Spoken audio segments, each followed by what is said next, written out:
Readings of Almighty God's words on the pursuit of the truth. How to pursue the truth. 6.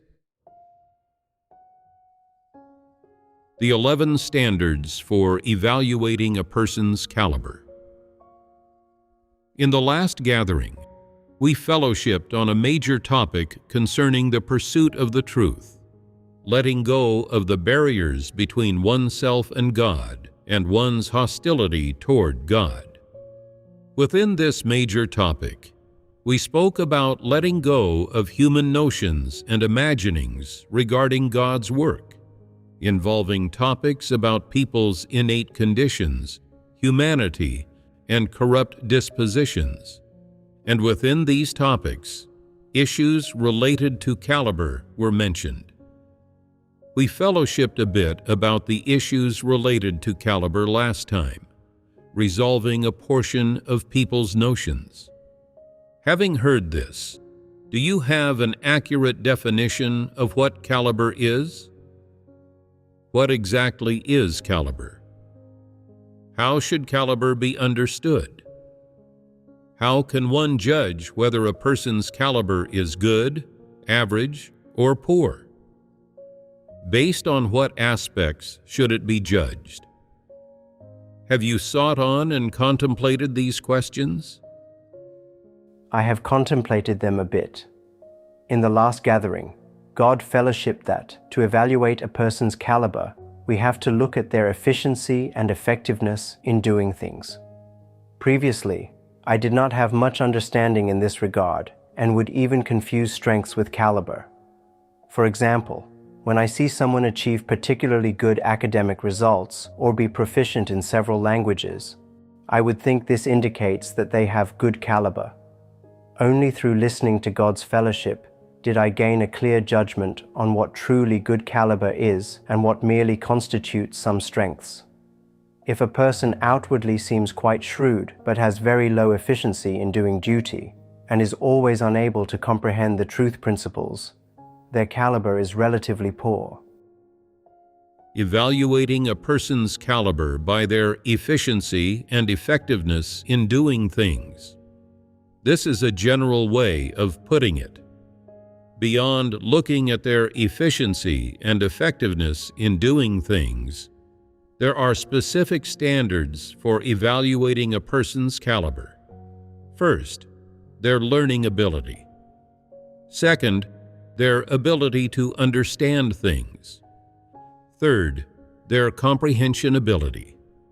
Fourth, their ability to accept things. Fifth, their cognitive ability. Sixth, their ability to make judgments.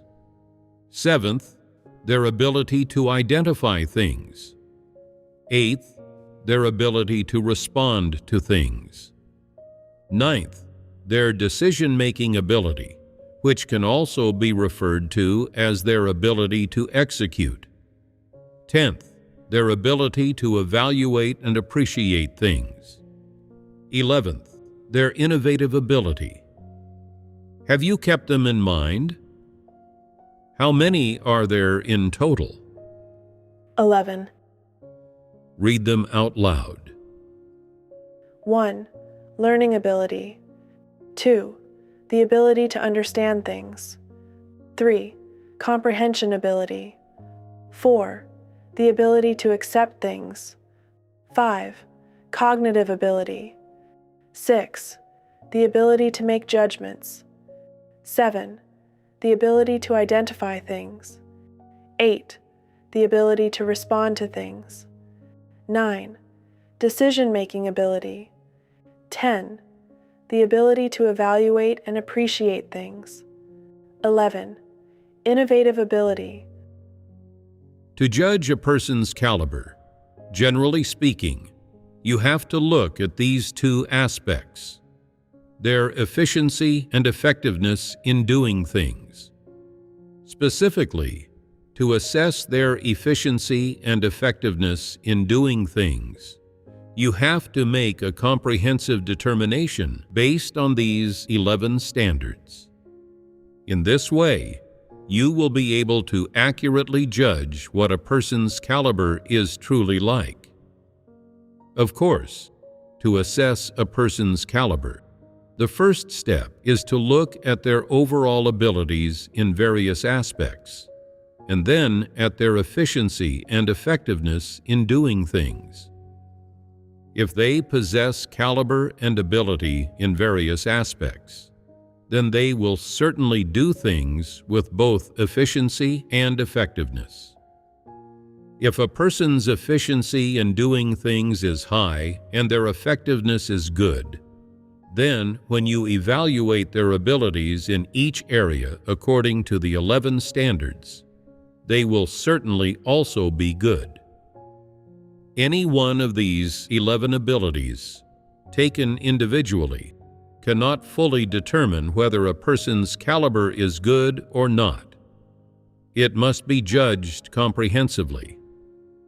Of course, among these 11 abilities, which are the most important? The most important are the ability to make judgments, the ability to identify things, the ability to respond to things, and decision-making ability. These involve a person's ability to act after understanding a certain theory.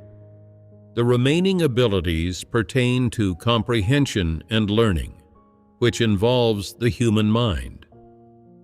Next, we will fellowship on these 11 abilities one by one. Number 1. Learning ability. The first is learning ability. Learning ability does not refer solely to learning an area of knowledge. It also includes learning a language, a specific technical skill, learning and accepting a new thing, and so on. These all fall within the scope of learning ability. For example, when learning a technical skill, under normal circumstances, a person can basically master it within 6 months and then engage in it independently. If you also can master it and engage in it independently after 6 months of learning, this counts as having learning ability. If it takes you twice as long as the average person to learn, if after 6 months you still haven't mastered it and need another 6 months to learn, this indicates poor caliber. That is, regarding learning ability, if you can master the technical skill or knowledge within the normal time frame, this means your caliber is average or above average.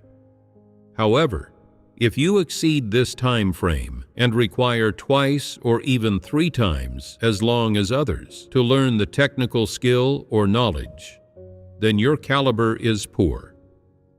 If you spend 2 or 3 times longer than the average person and you still cannot learn it, and you lack learning ability, what does this say about your caliber?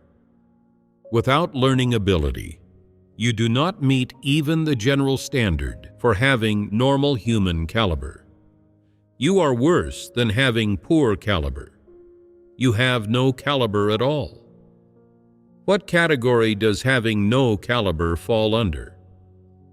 Having no caliber means one falls under the category of people who are mentally deficient and idiots, with no learning ability whatsoever. This is what's involved in learning ability.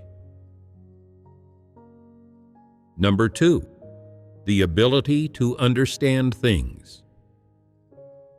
The second is the ability to understand things. The ability to understand things refers to a person's capacity to figure out the principles and the knack within something they see or often encounter. For example, when learning a professional skill, if you listen to theoretical instruction and observe practical demonstrations, and within a normal time frame, you can work out the knack and the principles involved with this skill. This counts as having good caliber and a certain ability to understand things.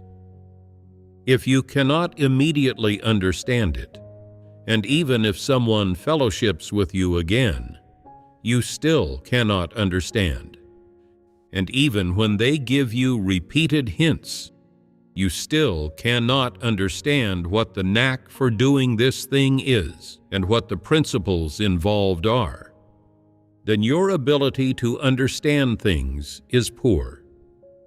Perhaps after some time, you may learn a little by groping along slowly through actual practice, but it is limited to that.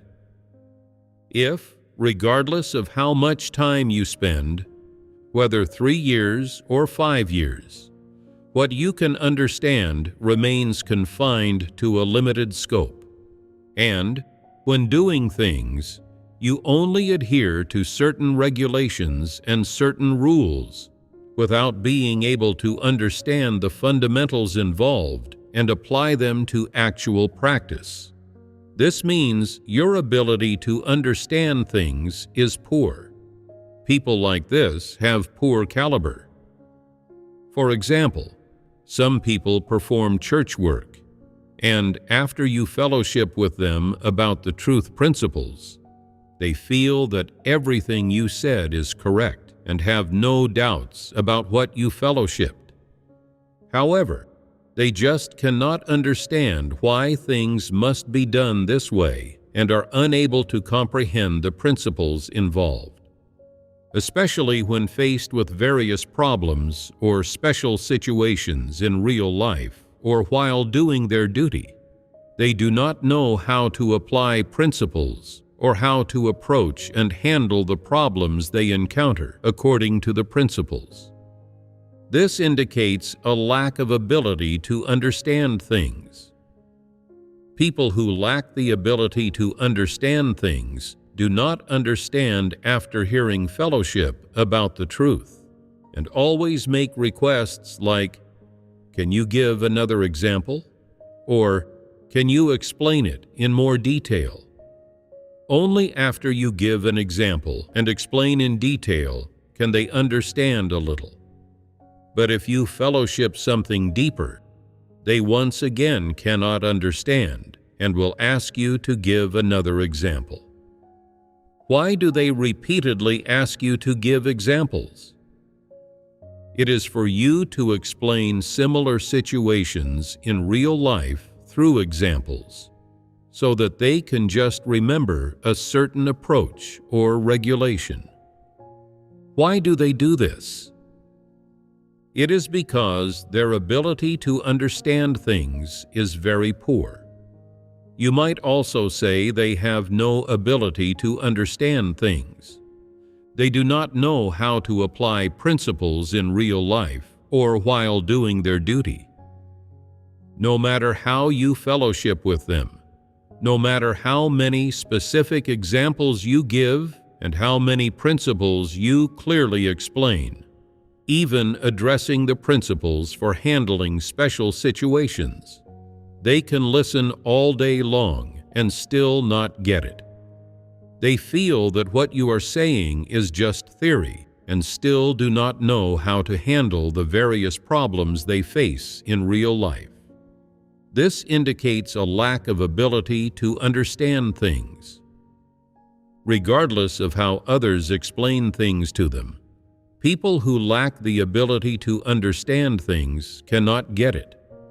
This is having poor caliber. Do people with poor caliber also have poor efficiency and effectiveness in doing things? If a person's ability to understand things is poor, then their efficiency and effectiveness in doing things will certainly be poor. They will not know which principles are involved when they are faced with something, and they will not know how to apply principles in real life. This indicates poor caliber. There is another type of person who becomes more muddled the more detailed and specific others' fellowship is, being unable to understand it. For example, When God's house fellowships about discerning false leaders and antichrists, after listening they say, "Why aren't I getting this?" There's fellowship on principles, examples being given, and special situations being listed, but it all sounds so jumbled to me. What exactly is being said here? Which kind of people are we meant to be handling?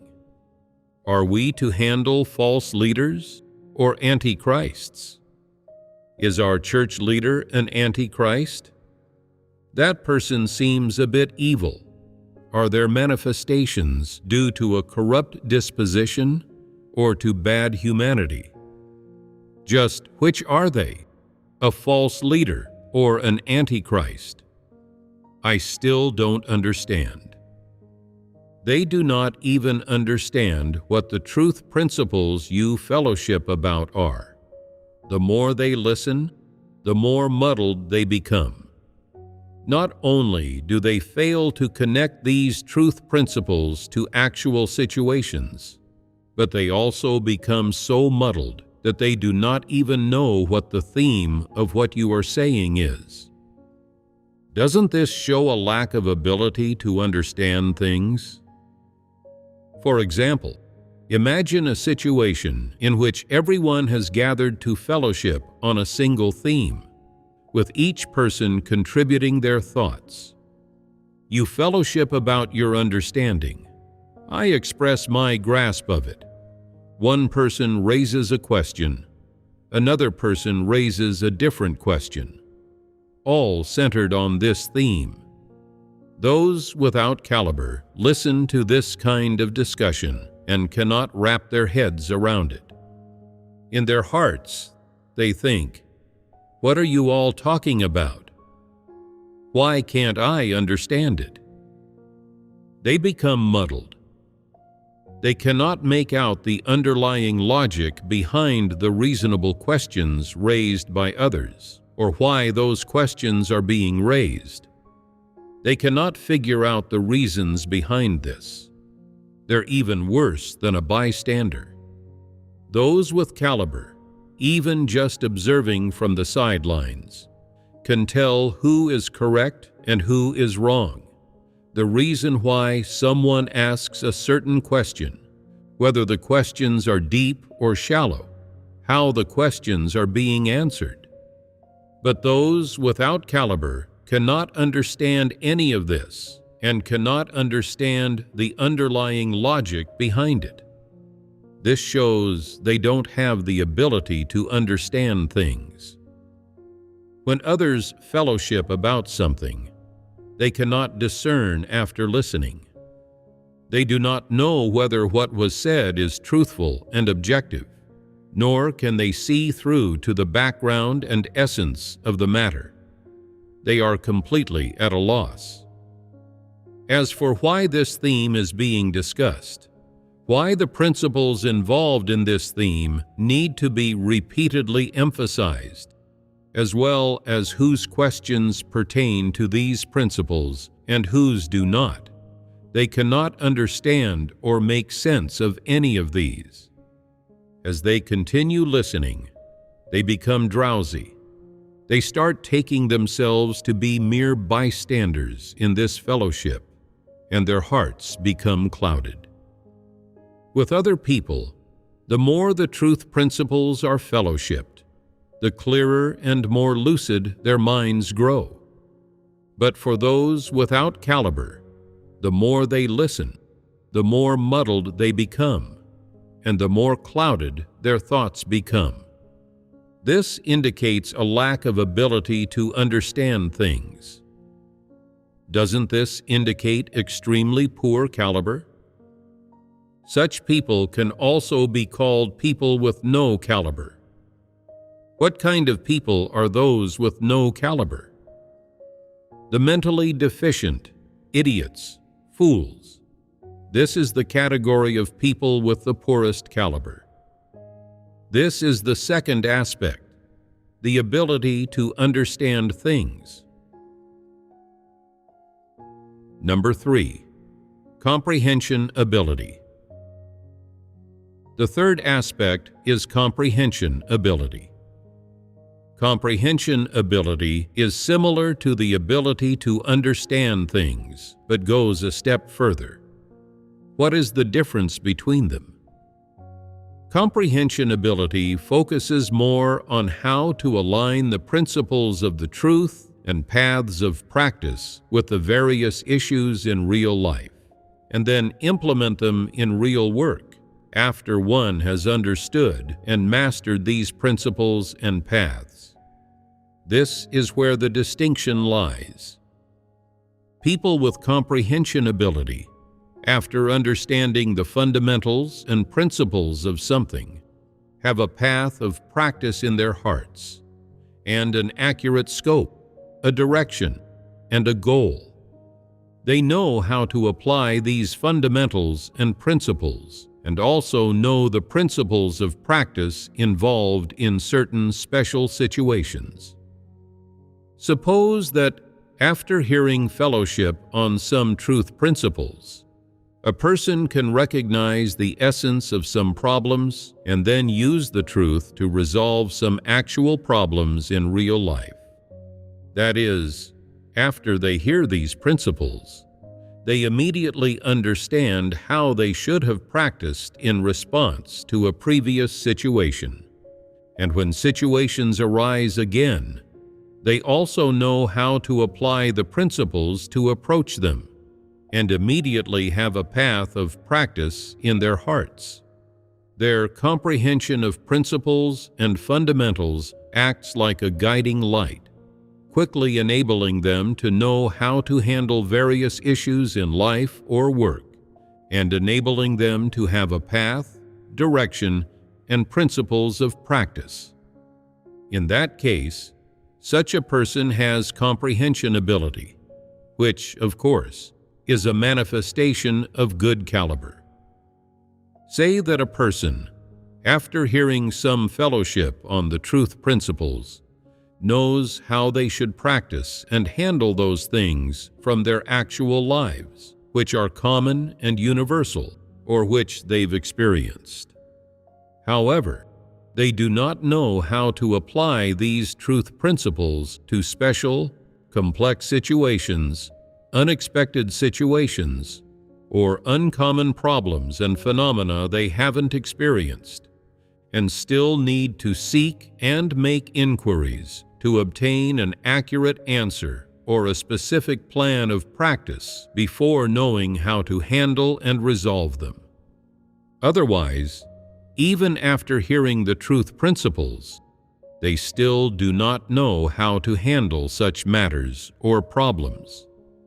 This indicates they have average comprehension ability, or it can also be said that such a person is of average caliber.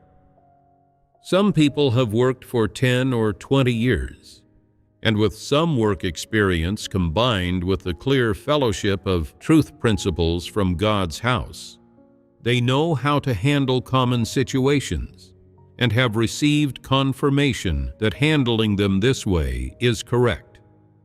However, when faced with certain complex, special, uncommon problems which they've never experienced in their work, they do not know how to handle them and must obtain a clear answer by making inquiries before they can begin handling them. If the situation changes and becomes more complex than they imagined, or than the circumstances they know about, they become confused, not knowing how they should face it, and knowing even less how they should practice and handle it in a way that aligns with the principles. When they don't know how to practice, whether they act based on their imaginings, their own ambitions and desires, or simply set it aside and ignore it, regardless of how they act, the fact that when faced with such a situation, they become confused and do not know how to apply principles to handle it proves that their caliber is very average. If one can handle general situations but does not know how to handle special situations, This indicates average caliber. If encountering some special situations causes them to become so confused that they cannot even handle issues they would normally be able to handle, this indicates poor caliber. A person with poor caliber also has poor comprehension ability. Is there a distinction between someone with poor comprehension ability and someone who has adequate comprehension ability? Some people, no matter how others fellowship, cannot grasp the principles. They only understand doctrines and regulations and can shout a few slogans, but they do not know how to do real work and resolve problems. You see, after listening to the fellowship, they speak with great clarity and structure, as if they truly understand. But in actuality, they have not understood what was said at all. When it comes to doing concrete work, they become confused, not knowing where to start. When encountering problems, they do not know how to resolve them. They still cannot do concrete work. In treating and handling various people and matters, they still lack principles. In their hearts, they think, "I understood the truth principles when listening to sermons. Why can't I apply them in real-life environments? Why is it that what I understand and often talk about doesn't work?" They become perplexed again. People with poor caliber only know how to talk about doctrines and adhere to regulations. But when faced with situations, they cannot see them clearly. The doctrines they can speak are completely useless. They cannot even adhere to the regulations, and they cannot solve any problems. They do not know how to practice when difficulties arise. For example, when someone disrupts and disturbs the church's work, saying some preposterous things, they cannot discern what the nature of this matter is. They do not know which things count as disruptions and disturbances, or what their nature is. Even less, then, do they know how the problem should be resolved. Someone asks them, "Don't you know how to discern evil people? Why do you lack principles when it comes to handling evil people?" They reply, "I understand these doctrines, but I don't know which problems they're suitable for resolving or which people they're suitable for being applied to." This indicates a lack of comprehension ability, doesn't it? You see, after hearing the principles, they were able to summarize them point by point according to their literal meaning very well, remembering them quite accurately and even reciting them fluently, not missing a single word. Unfortunately, however, in real life, when it comes to viewing people and things and conducting themselves and acting, they have no path of practice whatsoever, only knowing how to shout slogans, talk about doctrines, and adhere to regulations. Whether in real life or in doing their duty, no matter what they encounter, they do not know how to seek the truth or practice according to principles. This indicates a lack of comprehension ability. People who lack comprehension ability may often read God's words, but they cannot understand what the truth in God's words is or what the principles are. Therefore, when something happens, they cannot find the relevant words of God to discern and resolve it, and must have others find the relevant words of God for them. What do they always focus on when reading God's words? They look for whether there are specific examples to explain the matter. If there are no examples, they cannot understand the meaning of God's words. For example, regarding God's words that expose the nature essence of people, if no examples are provided, they cannot understand them. They cannot practice discernment by comparing their own states with God's words. Only if someone fellowships the truth and discerns and dissects them according to their actual states can they understand. Without such fellowship, they cannot understand God's words.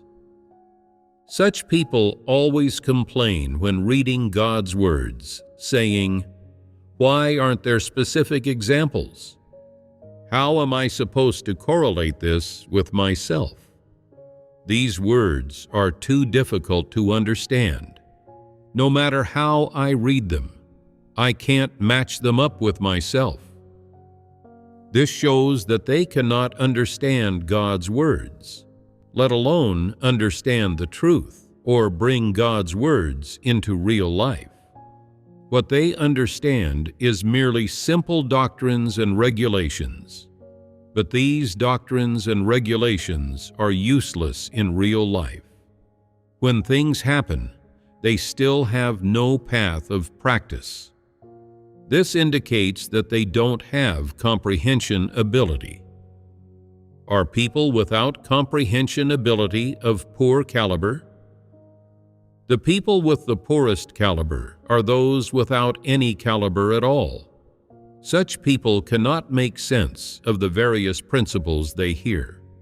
They do not know why such and such examples are given, why particular things are said, or why people have certain manifestations. They cannot understand such things. These things are beyond them. Even if you give them a few examples, they feel as though you're just telling stories or jokes, as if they're children listening to a story, finding it interesting and amusing.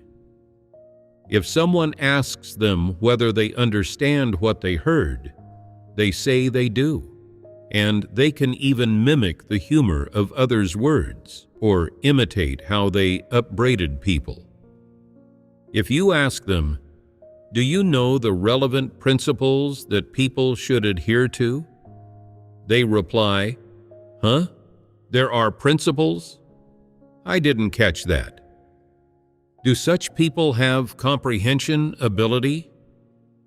They lack comprehension ability and cannot understand God's words. People who lack comprehension ability eat and drink a few passages or chapters of God's words every day, in a routine manner and to schedule, and they learn hymns and attend gatherings at scheduled times as well. But once they close their books or turn off their hymn recordings, all they retain from what they ate and drank are a few spiritual phrases and some dead words, such as those phrases people often say, "God is sovereign over everything," and "submit to God in all things," or "man's fate is ordained by God," and "just practice loving God." In actual situations of suffering, they can only utter pseudo-spiritual phrases, such as, "I'm suffering because of feelings," or "I'm suffering because of the flesh." As for any principles related to self-conduct, daily life, work, and various other principles of the truth, they neither know nor understand any of them. These things are absent from their hearts and cannot be accommodated within them. Why can't these things be accommodated? Because, in terms of their caliber, such people simply cannot understand these truth principles, and these truth principles are beyond them, and so these things cannot take root in their hearts. What a person possesses internally and what they are able to accept attests to what they can understand and what isn't beyond them. If a person possesses no caliber at all, lacks comprehension ability and cannot understand the precise meaning of God's words, even if they were placed in heaven or the third heaven. Could they understand God's words? Could they put the truth into practice? Could they submit to God? They would remain exactly what they are. Their caliber would stay the same as it has always been. People with poor caliber can only comprehend a very limited range of things. Those with good caliber can comprehend more, with greater depth and at a higher level. People with average caliber comprehend far less than those with good caliber. That which they can comprehend is confined to an average scope, and it cannot go beyond this scope because their caliber limits them. The worst are those with no caliber at all. Such people, just in terms of their caliber, have no comprehension ability whatsoever. Therefore, their manifestation in real life and in doing their duty is that they understand nothing. Whether they have believed in God for 10 years, 20 years, or even into old age, the doctrines concerning belief in God and spiritual phrases which they talk about are still the same old things they understood when they first began believing. No matter how many years they believe, they do not make any progress. Why do they not make progress? Because they have no comprehension ability, and no matter how many years they believe in God, the things they can take in are only those dead words. Even after many years of believing, their learning ability to understand things, comprehension ability, and other abilities do not improve. What kind of people are they? They are people with extremely poor caliber.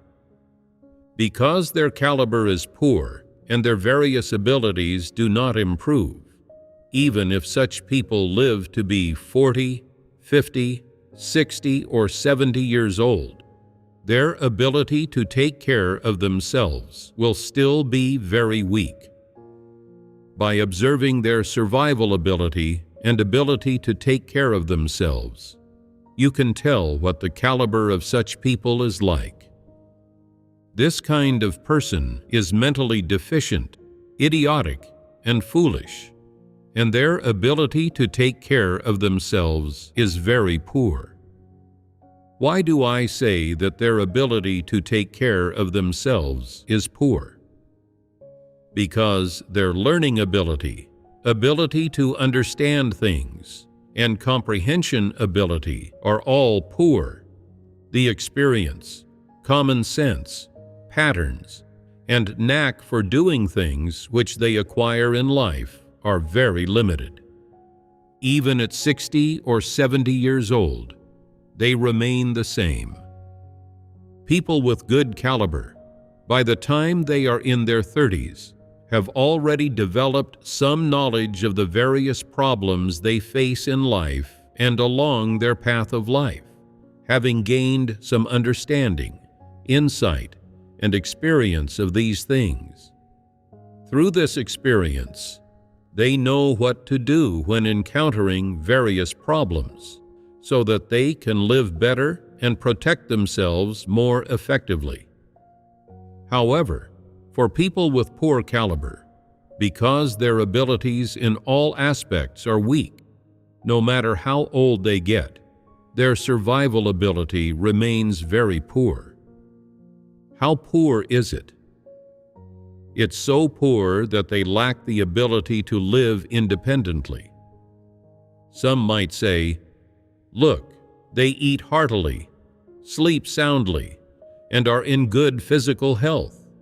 How can you say they lack the ability to live independently?" The survival ability we're talking about does not refer to whether someone can eat or sleep. If a person doesn't even know to eat when it's time to eat, that's not a normal person, but someone who's mentally disabled. There's even less need to consider the caliber of such people. The scope of our evaluation of people's caliber consists primarily of those who outwardly are considered to be normal. It does not include people with physical disabilities, mental disability, mental illness, or those who lack the ability to take care of themselves. We often see some people who cannot even find any patterns, principles, or knack for doing things in managing their food, clothing, housing, and transportation. No matter how old they get, they do not know how to handle these aspects of living in a way that aligns with principles and with humanity. For example, they don't know which clothes are most suitable for different seasons and simply follow what others do. When it's cold outside, they wear clothing that is too thin and catch a cold, yet they don't understand why. Or they fall ill from eating unhygienic food, but don't know what caused it. They cannot draw any conclusions from these experiences. Aren't they mentally deficient? Don't they lack the ability to live independently? No matter how old they are, they don't know how to live and just muddle through life in confusion. For a normal person, when they have their first child, they may lack experience, but by the time they have a second child, they will have gained some experience in how to care for and feed their child. Some people, however, even after having 2 or 3 children, still have no experience. When asked how they take care of their children, they say, "I don't know. I just muddled through. Anyway, when the children are hungry, I feed them, and once they're full, that's it." Any child placed in their hands would be lucky to survive. With their level of survival ability, not a single child would be left alive under their care. Some people do not understand how to handle the various problems that arise in life or in survival. Such people lack survival ability. For example, when 2 issues arise at the same time, they become confused and don't know what to do or which issue to handle first. They become flustered, nervous, and fearful, and complain, saying, "Why did these 2 issues happen at the same time? What should I do now?" They become so anxious they cannot eat or sleep. They are like this in their 30s, and even in their 60s, their stature remains the same. When situations arise and they can't find a solution, they start crying. Others say, "Why are you crying? This isn't a big deal. These are some of the most common issues. You just need to prioritize them and handle them based on importance." If someone can't handle these matters and skips meals and loses sleep over them, or even considers ending their life, aren't they extremely spineless? They even complain, "Why didn't this happen to someone else? Why did it happen to me?" It has happened to you, so handle it. If you can't handle it, ask someone around you who understands. Once you've clarified the issue, wouldn't you then know how to handle it? When nothing is happening, such people are quite good at talking, presenting one set of doctrines after another. But when something happens, they panic, become confused, start sniveling, their minds go blank, and their thoughts get all jumbled. They don't know what to do. If someone is young, hasn't gone through much in life, and lacks experience, it's normal for them to get nervous and scared when things happen. However, by the time they're in their 30s or 40s, after having gone through many things in the world and gaining experience, they become relatively mature and seasoned, handling matters with greater steadiness and confidence. Young people who see this feel impressed and think they can rely on such people. If a person lacks caliber and survival ability, they also lack the ability to take care of themselves. Without adults or experienced people around to assist and oversee things for them, everything they handle turns into a complete mess. Such people have extremely poor caliber. Just how poor is the caliber of some people? Take some housewives, for example, who don't know how much rice or how many dishes are needed for a meal for a family of several people. Some have been cooking for 20 or 30 years and still don't know how much to prepare for each meal or what the saltiness of dishes should be, and sometimes can't even accurately grasp whether the food is properly cooked. Their caliber is this poor. Don't such people lack functioning brains? They have the brains of pigs. Such people lack the ability to live independently. They have no path for doing anything and easily make mistakes. When something happens, if there is no one to oversee things for them, everything they do turns into complete chaos, with everything totally messed up. They are idiotic and mentally deficient. For this kind of person, who has the worst comprehension ability, no matter how much fellowship they hear about the truth principles, they only understand doctrines. In real life, they still do not know how to apply these principles. In other words, the doctrines they understand cannot provide them with any goals, direction, or path in real life. These are the people with the poorest comprehension ability. That concludes our fellowship on comprehension ability, the third ability.